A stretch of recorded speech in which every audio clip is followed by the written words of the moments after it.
为了管理废弃物，环境部推动资源循环促进法的立法，未来各种的废弃物都要改名做废弃资源。嘛，针对制造这本色的业者，要来征收资源循环的促进费，预计明年的2月就来预告一个草案。大量的垃圾互人等伫农地、温啊等等所在，将污染环境。为着要避免再利用物质互人乌白等，环境部要推动资源循环促进法。未来废弃物袂阁分做一般废弃物或者是事业废弃物，会全部统一改做废弃资源。未来嘛会公告产业责任物，对排出者也就是业者征收资源循环促进费。资源循环促进费这样子一个财务工具呢，来推动这个再利用产品呢，提高它的市场竞争力，让这个产品适采适所。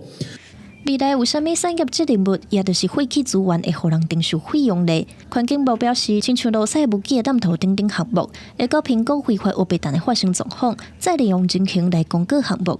收来的钱会补贴予再利用业者，把这个物件好好做成再利用产品。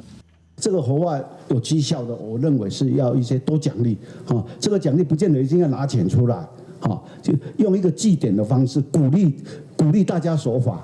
即摆立法嘛会加强刑责，若污染环境，刑责提悬到7年；非法乌白蛋伫农地或者是环境敏感区，加重罚金到2000万。另外，嘛健全管理工具，若毋是超工的小违规，会先以记点的方式经过改善。毋过，若是严重违规的业者，会停止甲追回已经得到的优惠，追查不法利益。未来法钱甲追查不法利益做伙执行，会当彻底阻挡不法行为人得到利益。记者综合报道。